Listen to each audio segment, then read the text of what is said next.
Can you guys hear me? Yes. Awesome. All right. Does anyone have any questions about anything we've covered so far?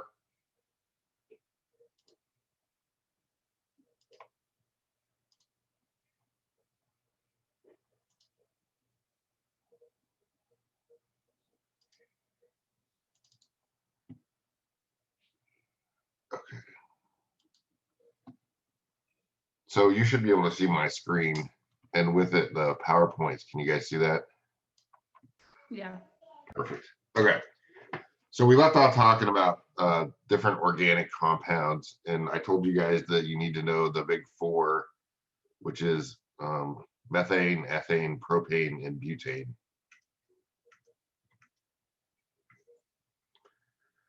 So methane is the simplest carbon with full of hydrogens. We call that saturated. It's the same kind of saturated you would think of if you thought about saturated oils and like butter. So that's methane, and then ethane, and then scientists don't like to draw out all the hydrogens, so we just omit them because it's kind of a waste of time. So if you drew out all the hydrogens on here, and this is the last time I'll draw them out, and but you can just, you know that carbon makes 4 bonds, and so as long as you have everything with 4 bonds, 1, 2, 3, 4, this carbon has 4, this carbon has 1, 2, 3, 4, then that's saturated, and that's ethane. And then we can go to propane, and then we can go to butane.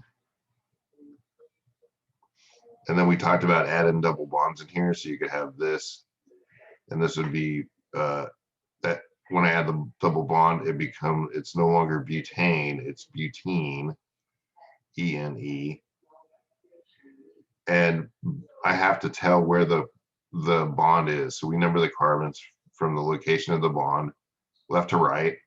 So this is the number 1, 2, 3, and 4 carbon. And they'll teach you, if you take organic chemistry, the numbering scheme. I'm just going to give you enough information to give you an idea of what it is. I'm not going to really ask you to number these, but we will talk about carbon numbers. And so this is why I'm showing you this. So because this is on the number 1 carbon, this would be designated 1-butene, and you can see it right here. And we could also put a double bond in the middle instead. So right here.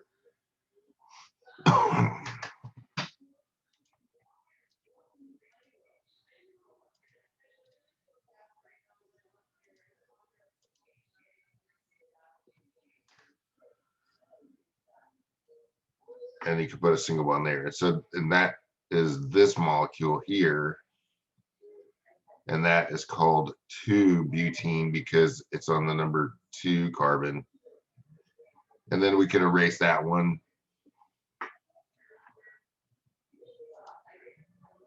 Kind of miss the whiteboard. So we erase that one.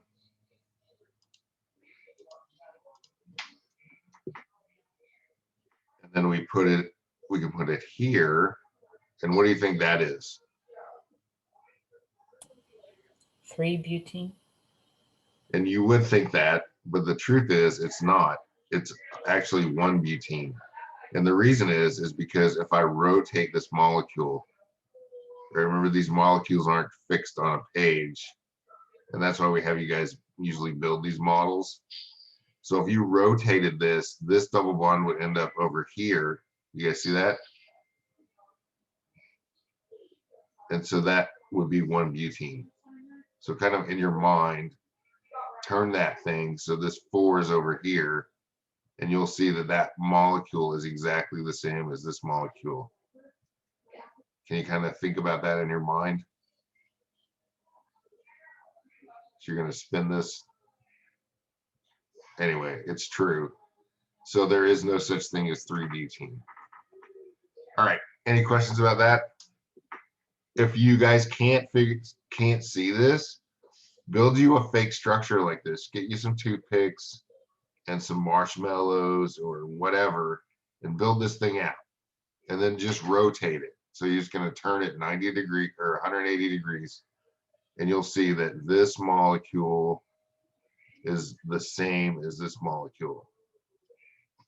And what's the word for same? Equal. Well, in science, in chemistry, it's iso. Oh, We talked about isomer and isotope. So this word iso means same. And if you remember that, if you can remember that, it'll help you figure out a lot of things in biology and chemistry. All right. So like we just said, iso means same, and meros, the word meros means part. So an isomer is something that has the same parts but a different structure. And we already talked about this one versus this one.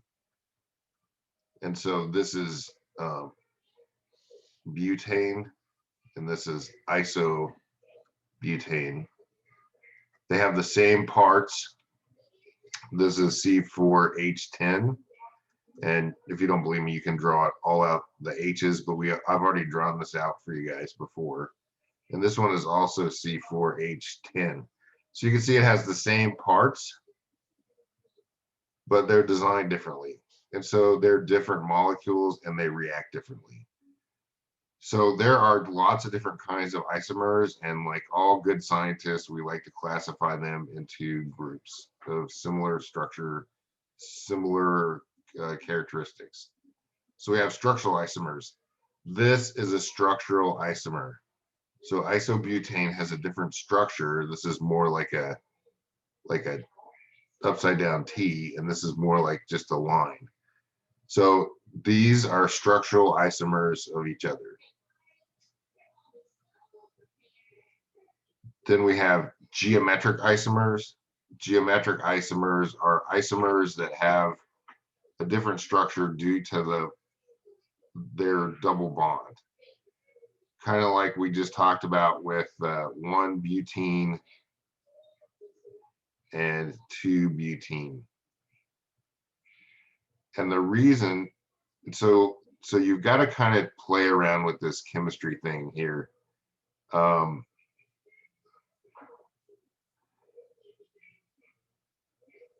And you have to think about how things rotate.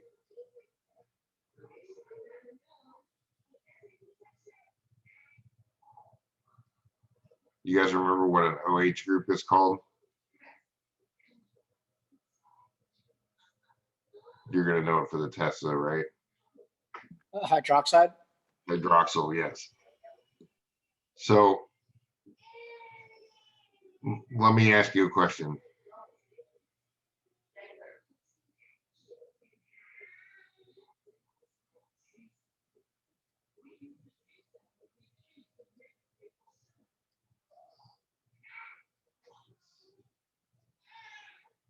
Are these molecules different or are they the same?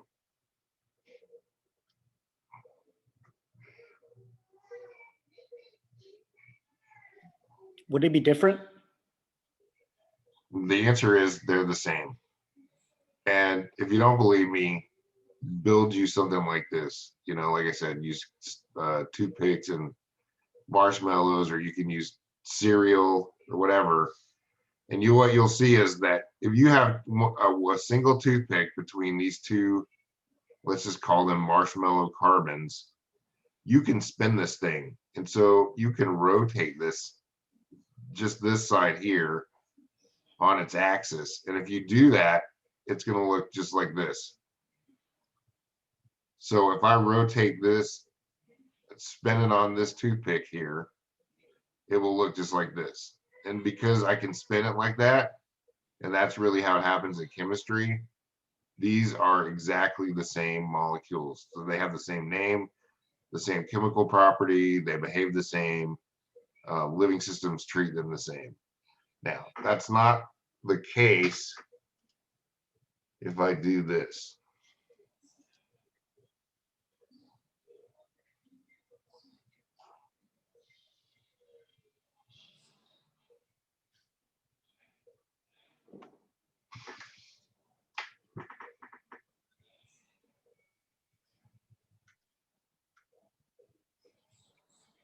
Okay, so the similar kind of case here. Remember, carbon already has 2 bonds on it here, so I can only add 2 more. So it's going to be a little different. But we have this molecule and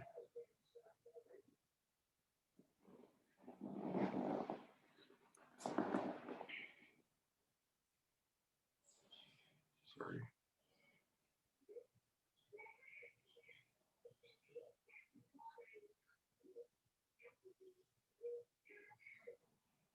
This is not oxygen. Okay, are these the same or different molecules?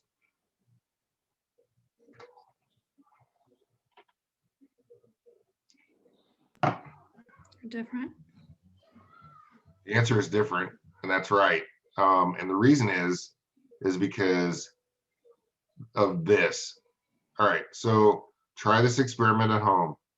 We'll do the same marshmallow experiment. So instead of putting 1 toothpick between the marshmallows, stick 2 toothpicks between the marshmallows at like a given distance and see if you can spin them.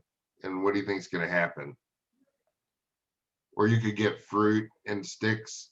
And if you have 2 sticks and 2 oranges, can you rotate the oranges? You kind of got to think about this in your head.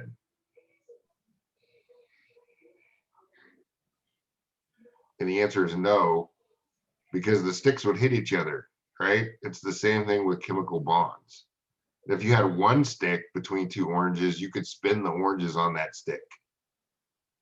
So that's the difference between single bonds and double bonds. Double bonds cannot rotate. Single bonds can spin like oranges on a single stick. Now, if you're having a hard time with this, go out and get you a couple oranges and a couple sticks and shove them on those oranges and try to spin those oranges. So you need to be able to spin them like you would spinning a plate on a stick. They should be able to rotate completely to be able to be classified as a rotational bond, and they can't. So any bond above 1, sorry, can't spin. This can't spin. So because it can't spin, we can't rotate this in. So this molecule would never look, I'm sorry, I screwed this up.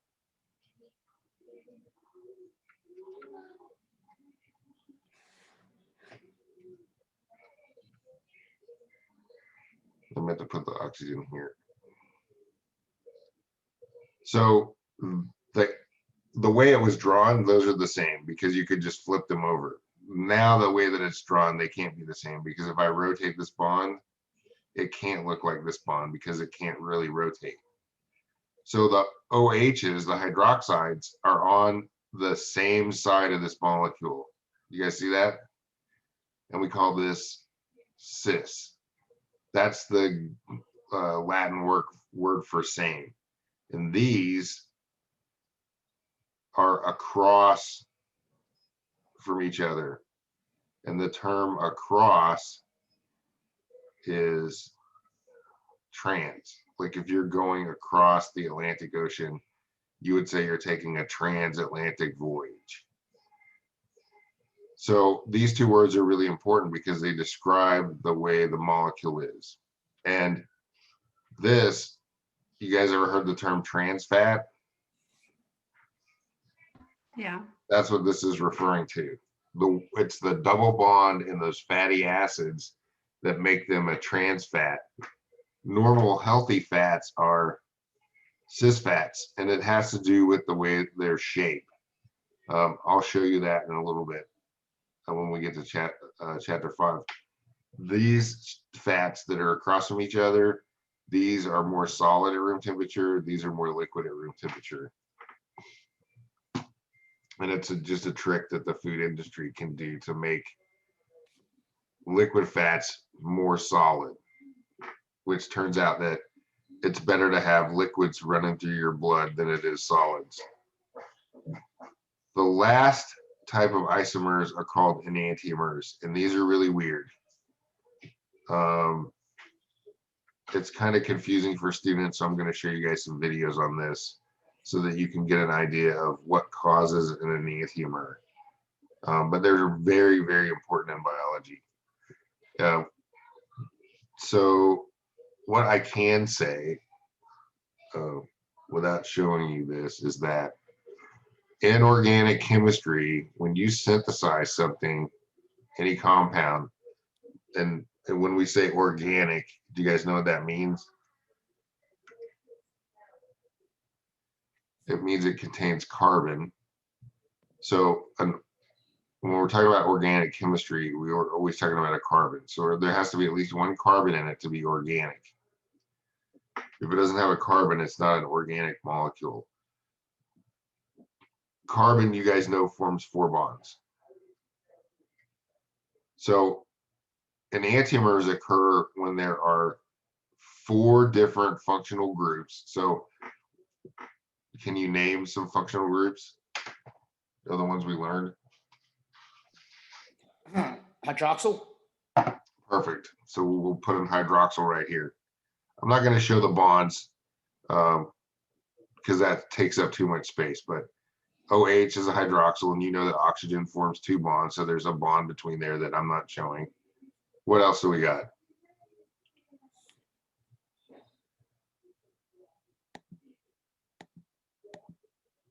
But you guys are going to know these for the test, right? The The carboxyl. one that's super easy is amino, because that's in amino acids, which are the building blocks of proteins. And then speaking of that, carboxylic acid. And then any other ones?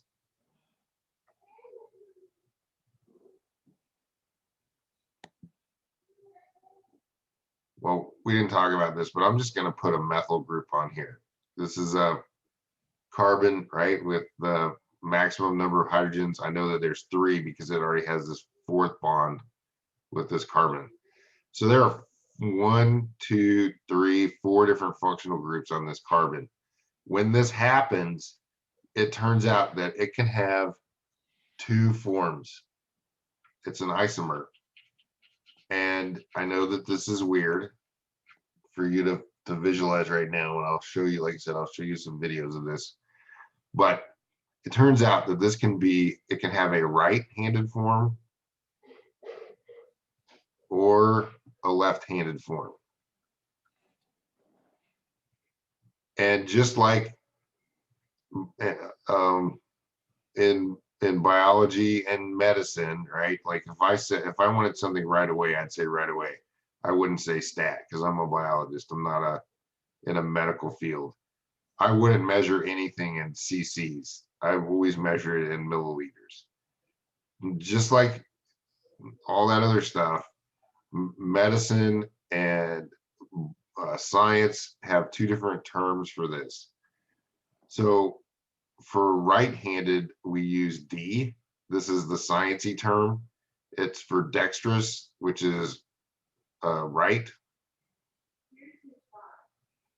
I'm just going to denote this is science, and this is medicine. And then we have this one for right is R, which is rectus, which means right in Latin. This one has a L form, which is left-handed form. So in science, we usually call them D and L.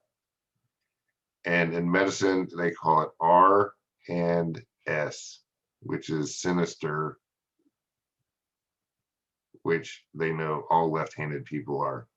Just kidding. So that's where that comes from, is left is sinister. And so in medicine, they use the term R and S for left-handed. I'm sorry. Sorry, this is right. This one is left-handed. This one is left-handed. This one is right-handed. This one is right-handed. So just to clarify,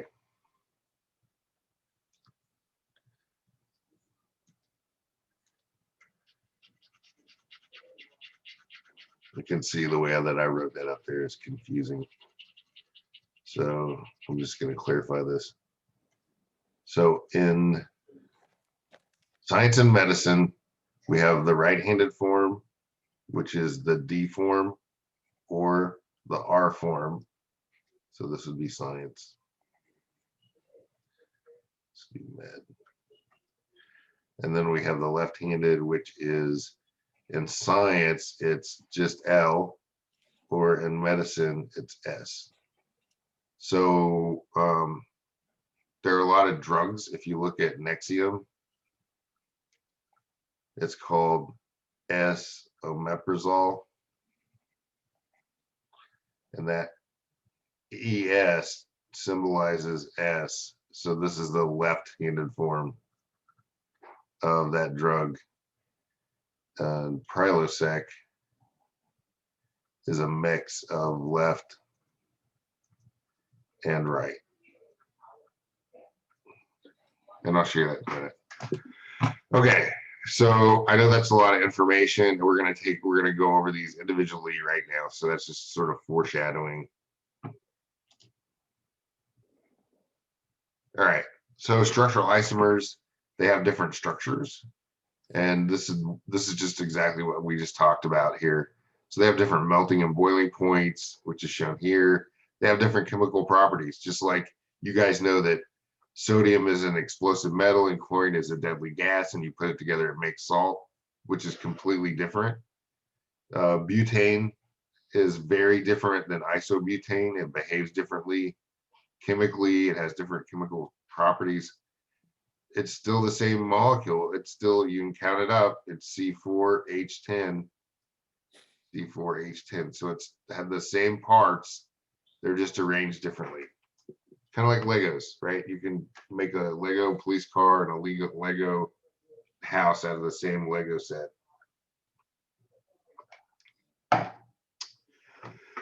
All right, geometric isomers, we talked about this. So these X's represent functional groups. So this could be anything. We could put a COOH on it. We could put an OH on it.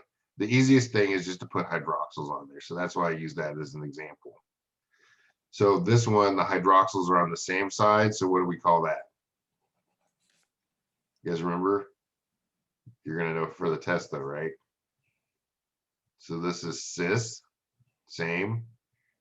And these are, what's the bad fats?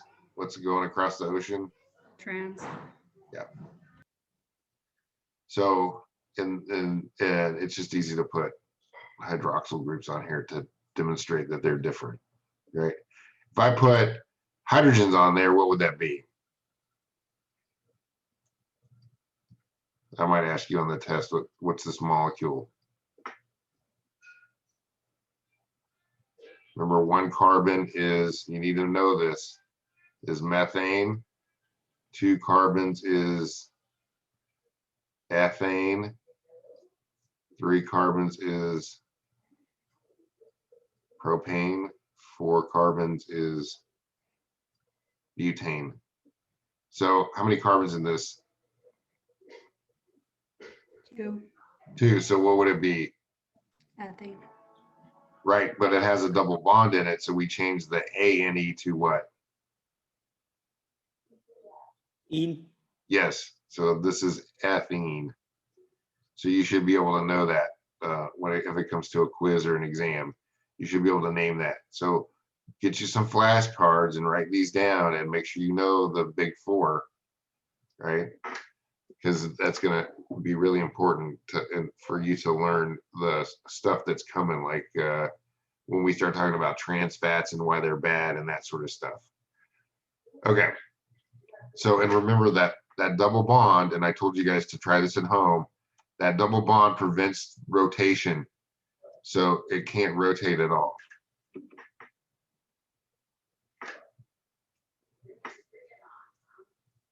Okay, enantiomers. So we talked a little bit about these, and I told you they're super weird, and it has to do with handedness, left and right-handed. Now the reason they do that is because your hand is a complex structure. So if you look at your hand, you'll see that you can't superimpose your hand. You could flip it upside down, right? And your hands match. Like, so your thumbs on the same, but you can't do it that way. It has to be on a plane. So lay your hands flat on the desk, palms up, and put your hands on top of each other. Are they the same? No. No. In order for you to make them the same, you'd have to hack off your thumb and move it to the other side of one of your hands and stuff like that. So that's why they call this handedness. And it really has to do with the complexity of it. Now, if you took two pencils and you laid them next to each other, they would be the same because they're not complicated like hands.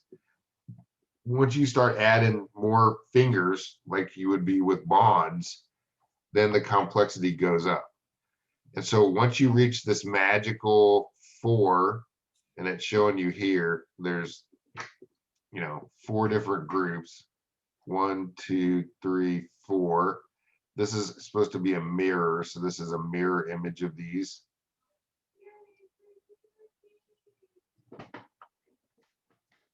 So when we talk about a mirror image, the molecules look the same, but they're actually can't be rotated to be the same. And it's so before I get into this, I'm just going to tell you guys that the rule, so this is the rule. If you have a carbon with one different group, like we showed with all the hydrogens, that is not an enantiomer. If you have a carbon with 2, it's not an enantiomer. If you have a carbon with 3 different groups, it's not an enantiomer. It has to have 4 different groups like this one to be an enantiomer, which is also called an optical isomer. So those words are interchangeable, just like you could say cash or money or dough or whatever. So they mean the exact same thing. All right. So I'm going to see if I can find similar videos because my Microsoft update stopped the embedding of my videos into my PowerPoint. So I'm going to go to YouTube and see if I can find something.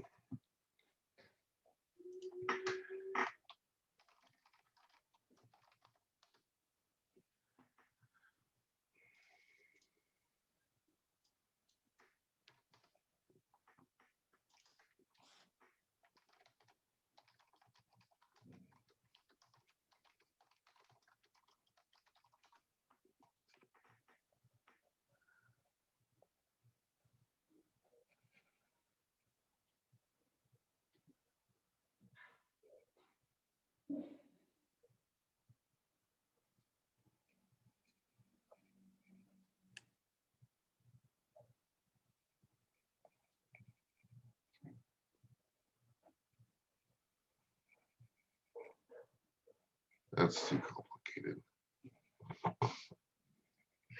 Here we go.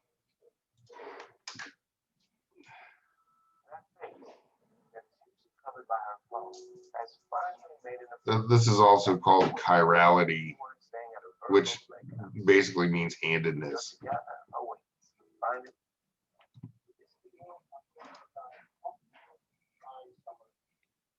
got this model of proton 2 over here, and what I'm going to do is I'm going to position it on the board, and then I'm going to hold a mirror, and we're going to have a look at the reflection in the mirror. Okay, so I can look at this and tell you that this is not an optical isomer, which is also known as an enantiomer. And the reason is that none of these carbons have 4 different groups on it. This carbon has an oxygen and a hydrogen, so that has a hydroxyl group on it. So that's one. It's one group.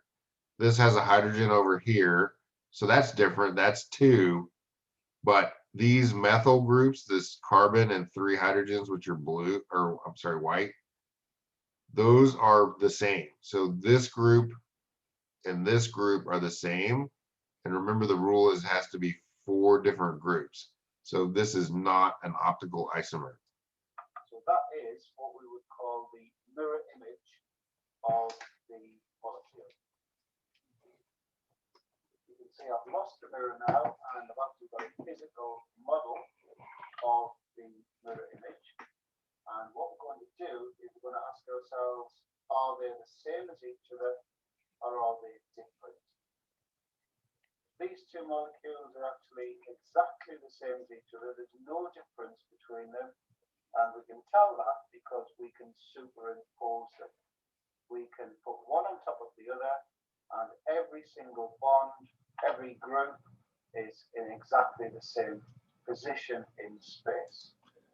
So can you guys see this video? Yeah. Okay. So what he's done is he's rotated this so that they're exactly the same. Like he's just superimposing it on one on the other. You can see all the atoms and everything all line up. So it's the same molecule, and it all has to do with the rotation. So they are not isomers, they are identical molecules.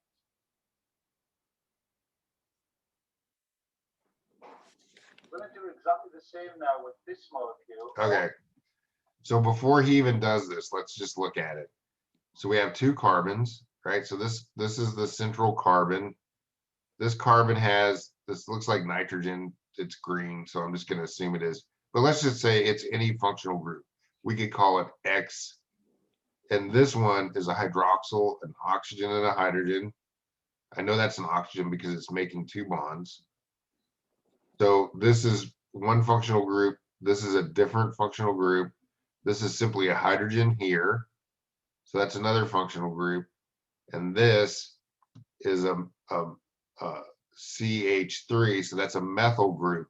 So it does indeed have 1, 2, 3, 4 different groups attached to a carbon. And that means because that it's reached that magic number 4, it does have an optical isomer. In other words, it has a left-handed counterpart to this right-handed molecule. All I've done is replaced one of the methyl groups with a green atom, which generally represents a halogen, but in this case it's just representing a different group. And there you can see is the reflection, the mirror image. And again, I'm going to make that mirror image model and ask the same question, are they the same or different? So there it is, there's the mirror image. And let's do the same as before. So we want to try and superimpose one on top of the other. And hopefully you'll be able to see that these are now actually different. So you might ask yourself, why is that different? And it's different because this green functional group can never be rotated to match the green. It's always going to match up with this white. And that means it's different because they're not the same.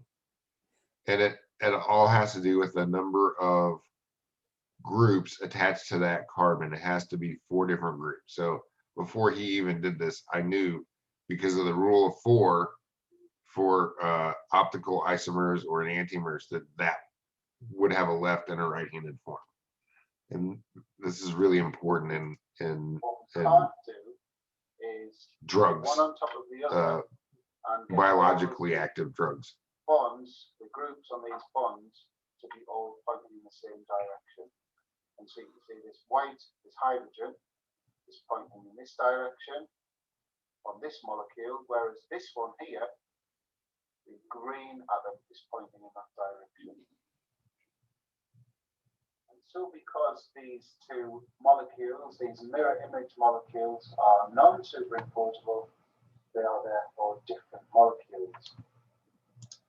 Yeah, and so they're different, and we call them optical isomers or enantiomers. Do you guys understand that? Yeah. All right, let's just take a little By the look end at of this something video, else. I want you to be able to tell the difference between a chiral object and an achiral object. So something that's super simple, like a matchstick, right? And its reflection. And the question you have to ask yourself is the object identical to its reflection? In this case, the answer is obviously yes, so I put an equal sign. And my next object is a lighter.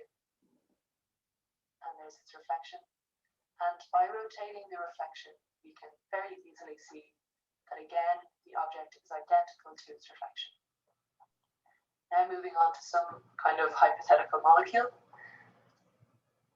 We have the object and its reflection. Okay, well, let me just ask you guys, what do you think? Is this have a left and right-handed form?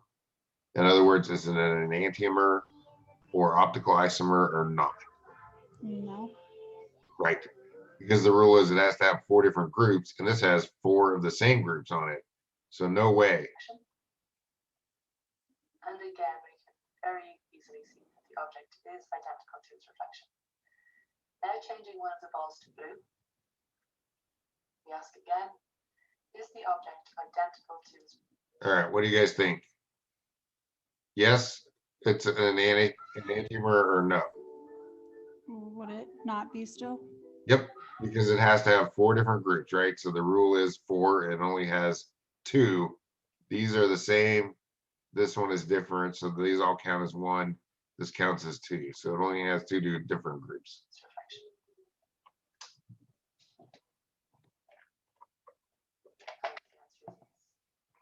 So changing another of the balls to blue. We ask again, is... All right, what do you guys think? No. Right, how many groups on there?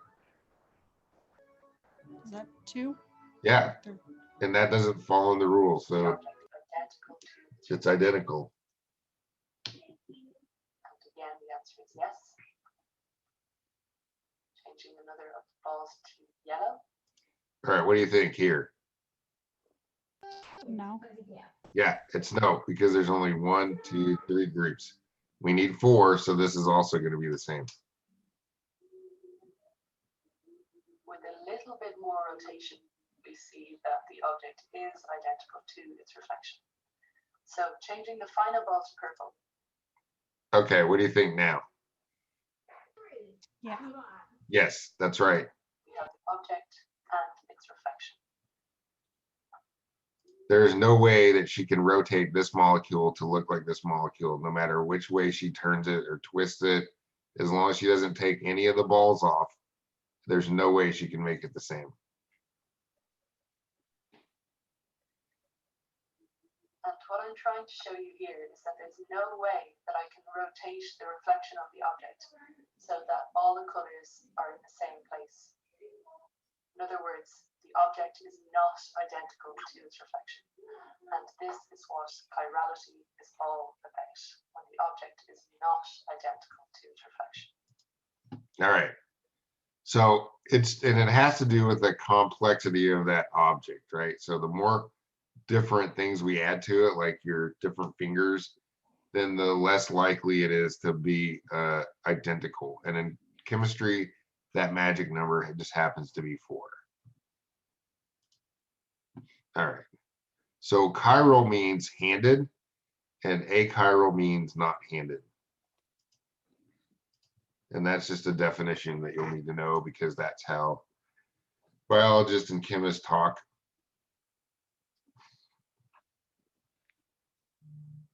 And so we talked about this. So on the test, I might put a picture of this molecule or draw it out with its mirror image and ask you, is it an enantiomer or is it not an enantiomer? In other words, is it chiral or achiral?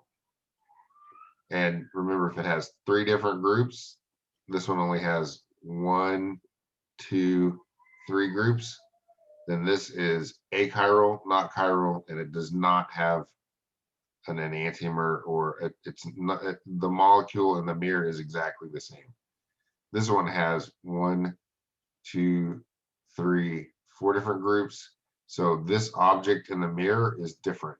It is a different complete molecule. It reacts differently. It's chemically different. Your body reacts to it differently. Okay, so here's the reason that this is really important.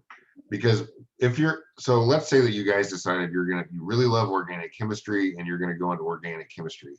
So organic chemistry, they synthesize these molecules, and when you go into organic chemistry, it'll teach you how to react certain chemicals with other chemicals to make them, be what molecules you want them to be, you know, and that's really cool because what you can do is you can do a bunch of reactions to build, you know, different compounds like different drugs.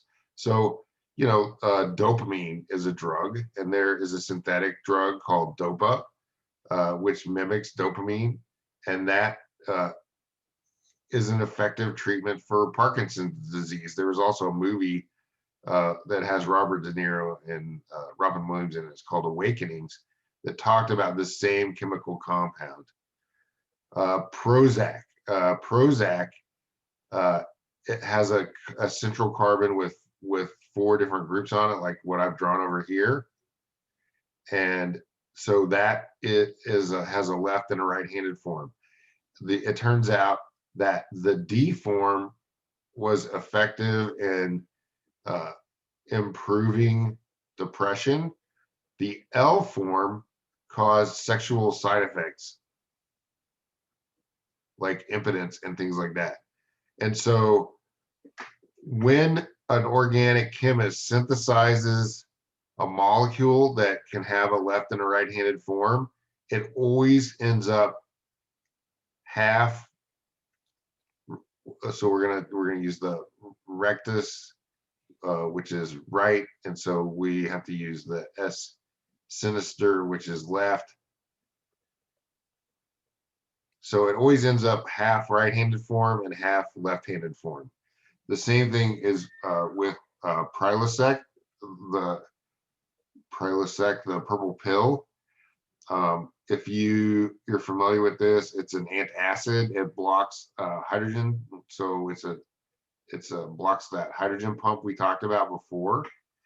And it turns out that this has a left-handed form and a so we're going to use S because that's medicine. So it has a left-handed form and a right-handed form.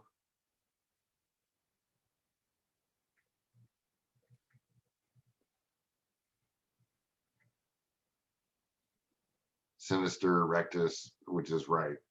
And so this is the only biologically active form. This is not biologically active. And so when they manufactured Prilosec, it made it in 50-50 ratios, right? And so what they did was they just increased the dose since half of it didn't work. And then they sold it as Prilosec. And this was done on purpose, even though they knew that the left-handed form of that enantiomer was the only one that was biologically active. And they did this for a reason, because they could patent this for 20 years and no one could use their patent or use their drug. And then when the patent ran out, you guys might have noticed that this started showing up on Walmart shelves. And then they repatented it as Nexium, and they purified out only the S or the biologically active form. And so they can extend their patent another 20 years, and drug companies do this all the time by giving you an inferior product, even though they know it, and then purifying it out later on. And then again, you know, Prilosec was on the counter. This required a prescription until recently, and now you can get them both over the counter. But that's just a little pharmaceutical trick to prolong the patentable life of certain drugs. Even though, and they did the same thing with Prozac. So if you buy Prozac now, it's only purified as the D form, because, and they already knew that. They could have taken this out a long time ago and you wouldn't have had the sexual side effects. But some bean counters figured out that they would make a lot more money off of Prozac if they sold it in both forms first, even though they knew that one of those would cause biological issues. All right.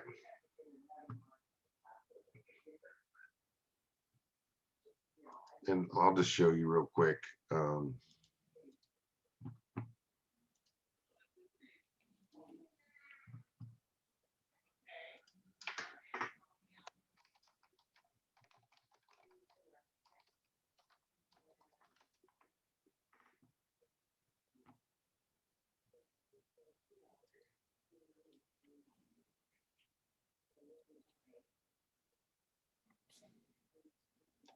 So you can see that this drug here is called Omeprazole Magnesium. And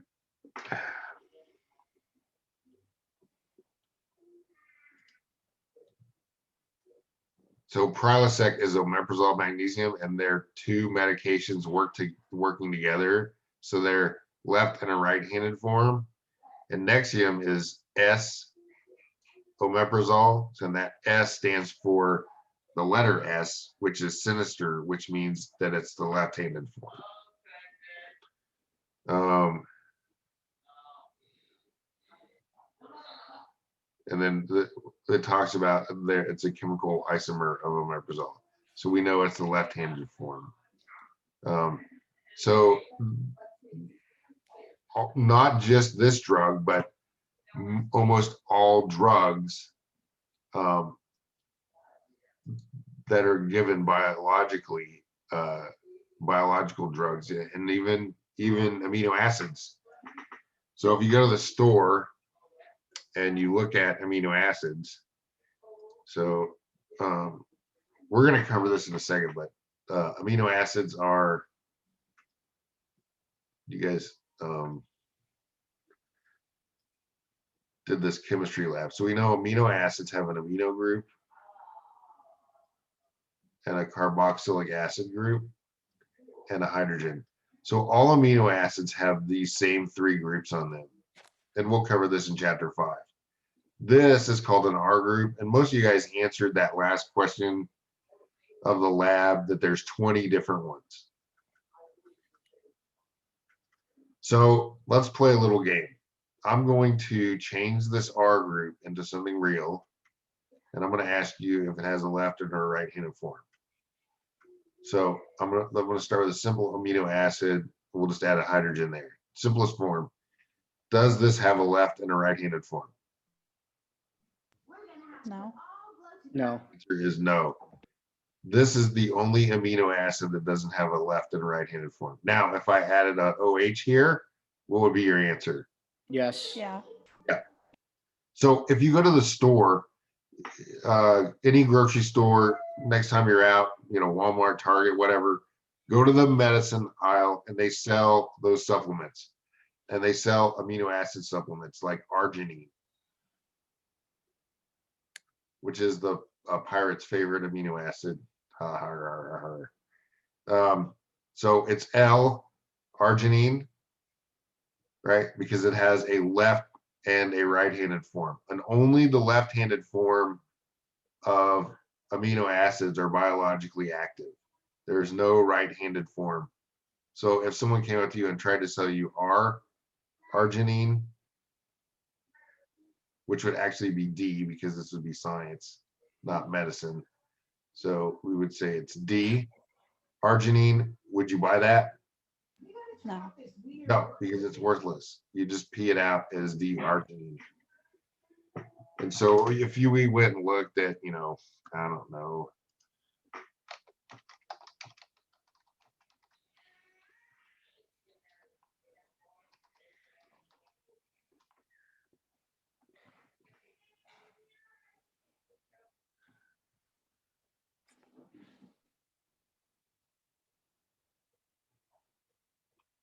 so like here's an amino acid.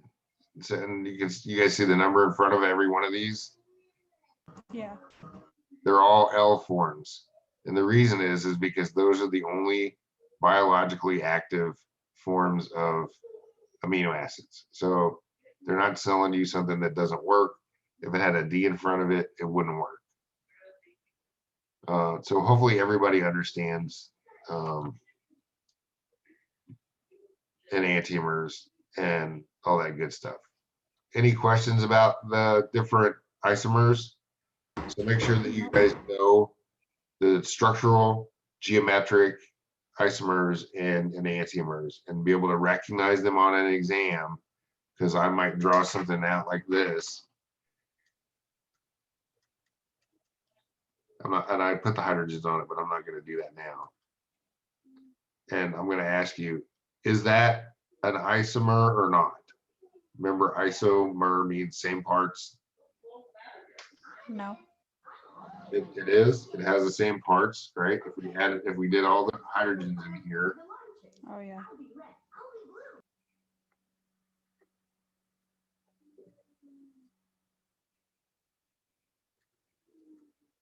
this is C4H10, and same thing here. You could draw them out. This is also C4H10. So these are isomers. Now, what kind of isomer is that? Is it structural, geometric, or optical, or enantiomer? For 4, it's optical. So this one is actually structural because it doesn't have 4 different groups. This is the same group as this group. You see that? And it needs 4 different groups on it. So it's not an optical. This is a geometric. So first you have to figure out if it is or not, and then you label it the type. Right. So let's try another one real quick before we move on to functional groups. So I'll draw a different isomer up here, or maybe it won't be an isomer. And you guys tell me, is it an isomer? And if so, what kind of isomer? So I'm going to draw this.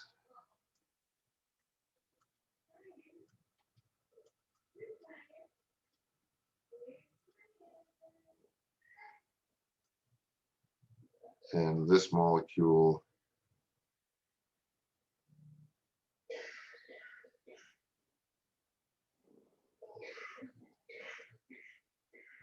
Okay, so are these molecules isomers?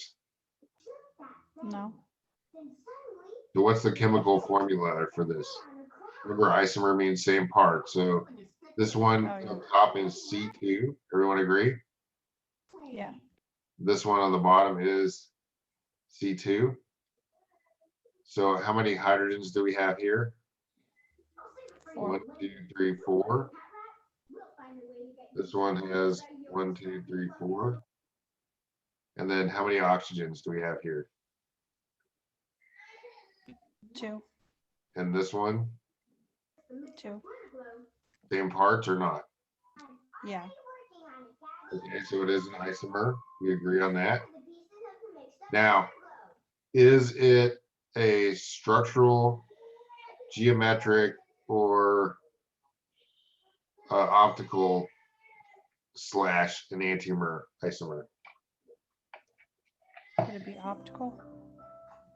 No, because remember, it has to have 4 different functional groups, and this one only Oh, yeah. has Yeah, yeah. Okay. 2. But this double bond gives it away. If it has a double bond in it,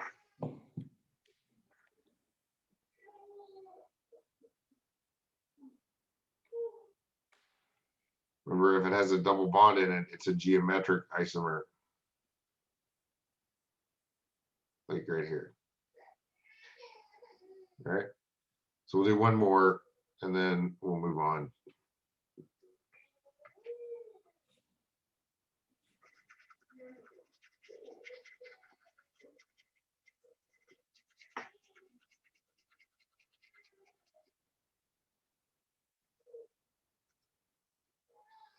Okay. So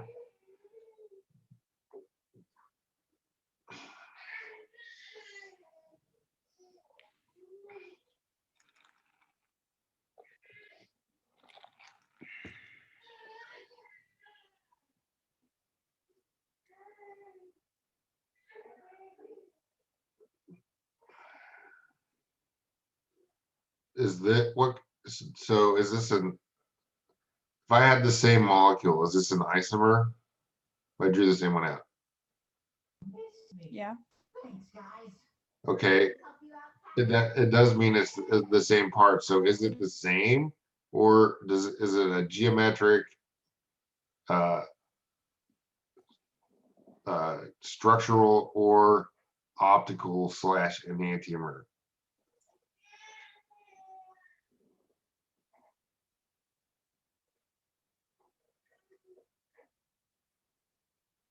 The answer is it's the same, because, and we just did this with the amino acid. So it only has 1, 2, 3 different groups. Now, if I drew this out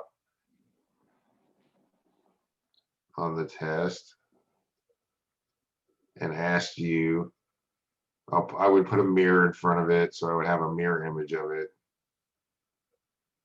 I know this is hard to see, but let's just, I'm not going to draw the whole thing out, but let's just say there's a mirror image of this. Are these isomers? Yes. Yes.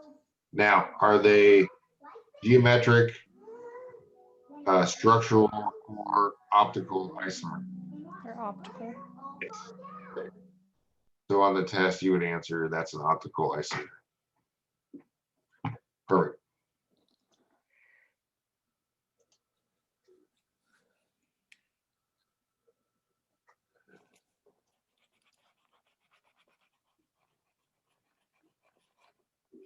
Any questions about that?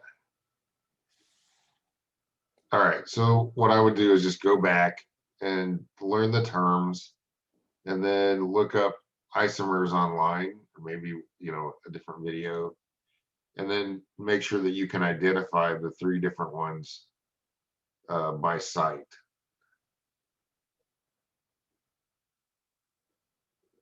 And your book has some questions on this too, as well, in chapter 4. Okay, so functional groups, we kind of touched on this when we got to, you guys got to do the chemistry lab. So functional groups are groups attached to carbon skeleton, or organic molecules. Remember, organic molecules have to have a carbon in them. Each functional group has a specific physical and chemical property. These are the ones that are reactive. So that's why it's important for us to understand functional groups, because they give a lot of properties to these molecules. And the number of functional groups and the arrangement of those functional groups makes each molecule unique and gives it its unique properties, chemically and physically. So this is a functional group. This is a hydroxyl group. But I just want to kind of give you I just want to show you the importance of functional groups first before we get into the actual functional groups. So everybody knows what testosterone is. If I gave anyone a bunch of testosterone, male or female, they would develop more male characteristics, more muscles, bigger stature, things like that, bigger risk taking. Estradiol is the precursor to estrogen. These 2 molecules are identical in their basic structure. And by that, I mean, if you look at this, this is estrogen, and this gives female characteristics, right? And this is testosterone, and this gives male characteristics. And so there's very little difference between this. The only difference between these molecules is this functional group. And by the end of this lecture, you guys should be able to look at these and identify them. I can tell you that this is hydroxyl.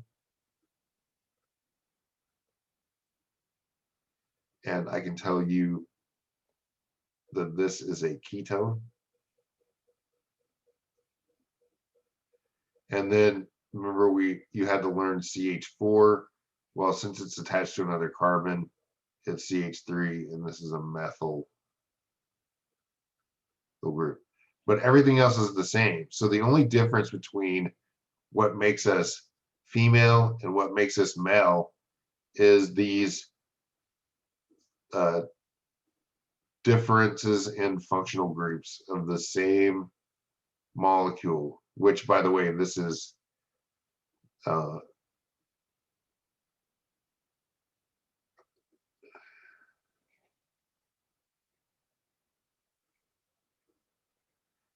cholesterol.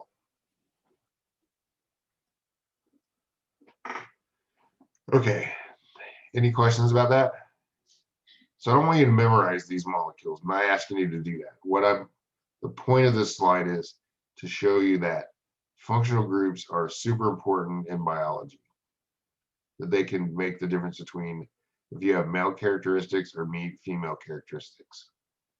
And you don't need a lot of them, just a very small change. All right, so there are 6 functional groups that I want you guys to know. Actually 7 if you include the methyl group, which is that CH3. So you should know that. So we're going to go over these individually. Hydroxyl, carbonyl, carboxyl, amino, self-hydral, and phosphate groups. These are the same groups that were on your lab. So you've already got a little exposure to these, although you didn't have to memorize them yet, but now you're going to have to do that. So all of these are hydrophilic. What does that mean? They repel water. Right, and that means they're water soluble, right? And adding these functional groups to a molecule increases its solubility in water. So let's say that you made a great breast cancer drug, right? Except it's not water soluble. So what happens when let's say you decided you're going to inject this into patients with breast cancer? What would happen to this drug? Would it go to all the cells? Think of it as sand. If you injected sand in your blood, what would it do? Clog it. It would just sit there, right? It wouldn't spread around to all the other cells. So you being a good biologist, you would know if my breast cancer drug is not water soluble, what can I do to it to make it more water soluble? Add a functional group. Right, I can add functional groups to it. And there's actually a breast cancer drug that's being developed right now that they're messing with the functional groups to try to maintain the same potency of the drug while making it more water soluble at the same time. So that's an important property of these functional groups and a real world example of why you would need to know that. Okay, hydroxyl groups. Remember, they're hydrogens bonded to an oxygen, super easy, OH. That's hydroxyl. I know this is maybe a foreign word, so you might need to do some word analogies with this just to remember it. Compounds with hydroxyls are called alcohols, and that comes from this hydroxyl word. So like, remember we talked about the 2 carbon molecules. So 2 carbon molecules are ethane. But if we add a hydroxyl functional group, that becomes ethanol, the OL on the end.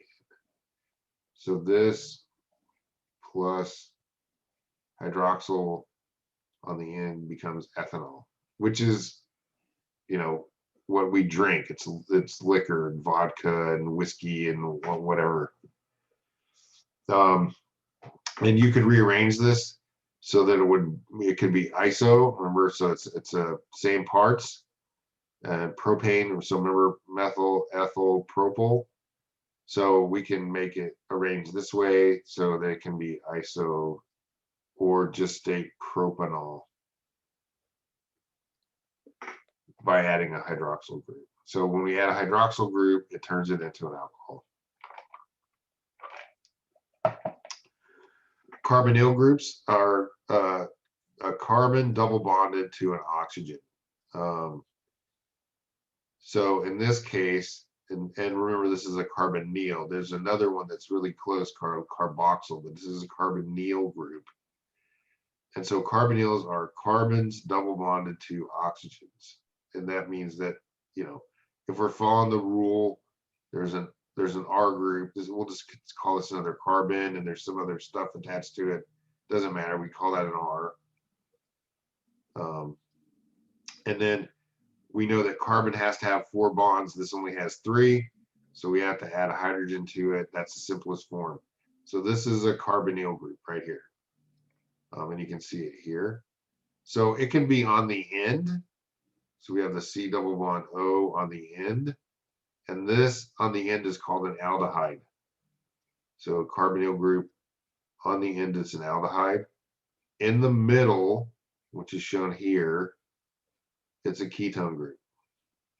All right, so they're both carbonyls, but it really depends on if it's on the end. So it makes this C double bond OH group, or in the middle where it's just a C double bond O. And I'm going to scroll back, and we're going to go back and look at this. So remember I told you this is a ketone here, because each of these points represents a carbon, because chemists and biologists are lazy and we don't want to write every carbon out like so. So if we just draw this, every point in the molecule represents a carbon, and that way you don't have to write out all the carbons. So this is a carbon, this is a carbon, this is a carbon, and we have a carbon double bond to an oxygen in the middle. We call that a ketone. And overall, this group is a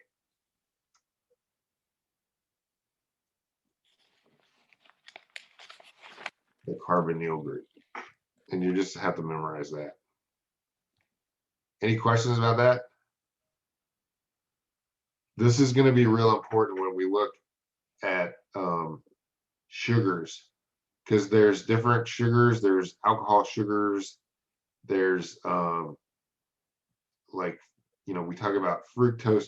You probably heard in the news, high fructose is worse than sucrose. And have you ever asked yourself why? Why is this bad? Why is this okay? Why is everybody ripping on fructose? And the answer is it has to do with the molecule itself. Now, all sugars are going to have carbonyl groups when they're linear, and they can get classified as either aldehydes or ketones. And so it's important for you to be able to distinguish these, especially in sugar. So on the test, I will draw out something like this, and I will ask you to identify if that's an aldehyde or a ketone.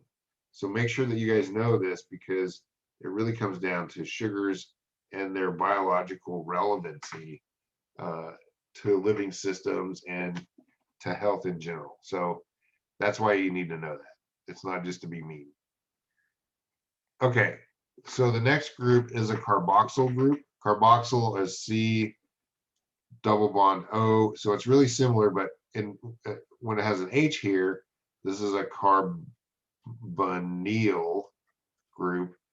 If it has a oxygen bonded to a hydrogen, then this is a carbox, right? Oxygen ill functional group. So carboxyls are really important. These are found in all amino acids, right? And remember, we learned about acids. So we know that right here, this oxygen is sharing this electron with hydrogen, right? Where's the electron spend most of its time? Oxygen. Yeah, because oxygen is more electronegative. Sometimes it forgets to share, so what happens to the poor hydrogen? It goes off, and it's a positive charge because this keeps the electron, right? So this becomes negative. And that's what's shown right here. So this is called ionized, right? Because ions have a charge. And so we just added an H plus to a solution. What does that make it?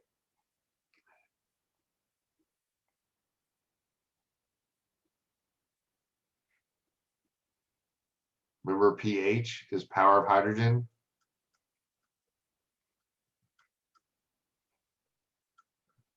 So if we add H pluses, what does it do? It makes it more acidic. And if we take away, what does it make it? More basic. Yes. So a carboxyl, when it does this, what does it do to the solution? Makes it acidic.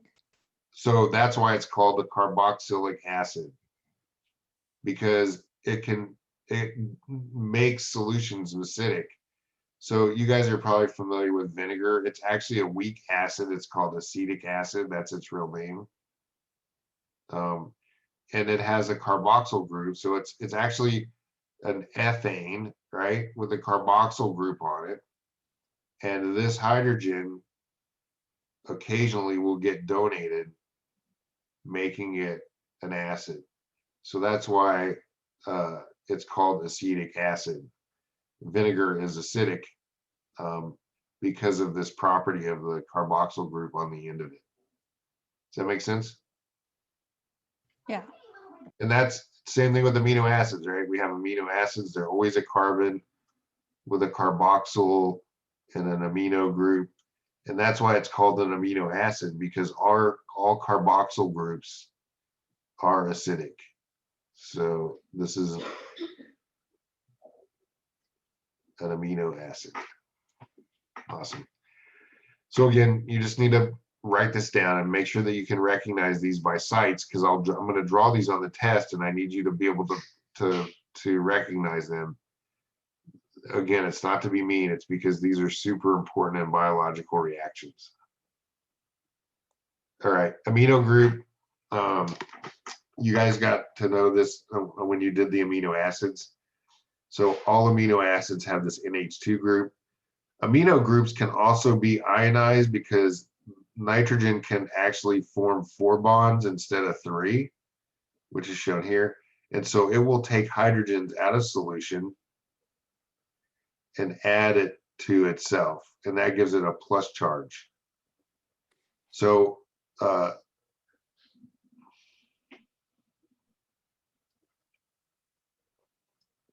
amino acids are kind of weird because they have an acid on one end and it has an amino group on the other.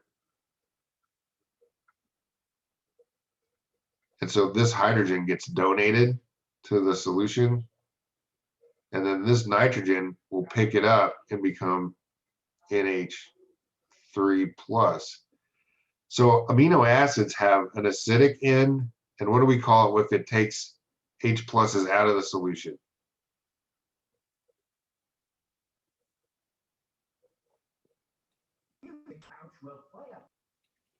It's a base. So amino acids have an acid side and a base side, and they're constantly flipping this hydrogen back and forth between them, which gives them a really unique chemical property. It has a dual nature. We call that ampapathic.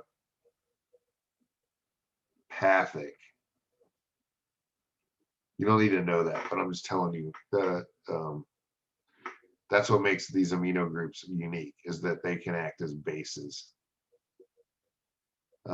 This is glycine, it's an amino acid. This is the acid part, and this is the base part.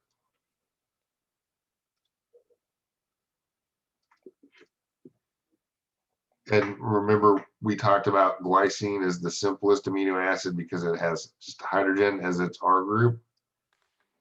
And so I'll just ask you again, does this have a left and a right-handed form? Is it an enantiomer or not?